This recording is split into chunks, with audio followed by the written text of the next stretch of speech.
تو drama serial مست ملنگ میں اب تک آپ نے دیکھا کبیر کو اس کا بھائی بلاتا ہے اور ساری بات اس کو سمجھاتا ہے کہ یہ کن چکروں میں لگ رہے ہو تمہیں ہر بار ہمدردی صرف اور صرف ریا پر ہی کیوں دکھاتے ہو۔ اتنی دیر میں کبیر کی ماں آ جاتی ہے اور کہتی ہے کہ بھول جاؤ تم مجھ سے اب۔ کبیر کہتا ہے میں اسے کب کا بھول چکا ہوں، اب وہ میرے دل میں ذرا بھی نہیں۔ تبھی اس کی ماں کہتی ہے تو نکالو وہ تصویر اور جلا ڈالو اسے۔ کبیر غصے میں آ کر ریا کی ساری تصویریں جلا دیتا ہے، صرف اور صرف یقین دلانے کے لیے۔ اور اسی ٹائم شام کو جب وہ باہر جاتا ہے تو ایک فراز نام کا لڑکا ایک لڑکی کے ساتھ بدتمیزی کر رہا ہوتا ہے، جس نے اس لڑکی کو اپنے دھوکے میں پھنسایا اور پھر اب اسے چھوڑنا چاہتا ہے۔ اور یہ سب باتیں کبیر سن رہا ہوتا ہے، اور جب کبیر کو غصہ آتا ہے تو وہ فراز سے سوری کہنے کے لیے بولتا ہے، لیکن فراز بولتا ہے تم کون ہوتے ہو سوری بلوانے والے۔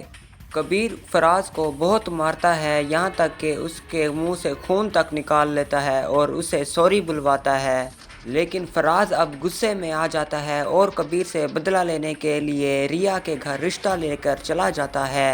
کبیر کا دوست کبیر کو بتاتا ہے کہ فراز یہاں پر رشتہ لے کر آیا ہوا ہے۔ ریا بھی اور ریا کے باقی سب گھر والے بھی فراز سے رشتے کے لیے خوش ہوتے ہیں۔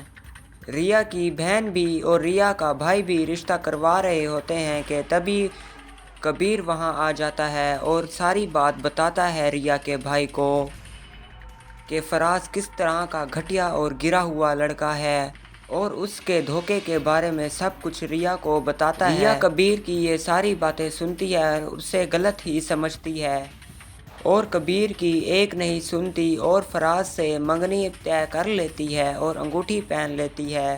کبیر وہاں سے چپ چاپ چلا جاتا ہے۔ اگلے ہی دن ریا کی بہن کبیر کی ماں کے پاس مٹھائی لے کر آتی ہے اور کہتی ہے اپنے بیٹے کو ذرا لگام دو۔ کبیر جواب دیتا ہے کہ میں یہ شادی رکوا کر رہوں گا، جو کرنا ہے کر لو تم۔ ریا کی شادی میں کسی اور کے ساتھ نہیں ہونے دوں گا، یہ میرا آخری فیصلہ ہے۔ اور رات کے ٹائم فراز ریا کو اپنی پارٹی میں بلاتا ہے، لیکن کبیر پھر ریا کو روکنے کی کوشش کرتا ہے، لیکن ریا اس کی ایک نہیں سنتی اور فراز کے ساتھ پارٹی میں چلی جاتی ہے۔ وہاں پر فراز ریا کے ساتھ غلط کرنے لگتا ہے، لیکن کبیر آ کر فراز کو بہت مارتا ہے اور کہتا ہے میں وہ ہوں جو تم کبھی نہیں بن سکتے، اور ریا کو لے کر چلا جاتا ہے۔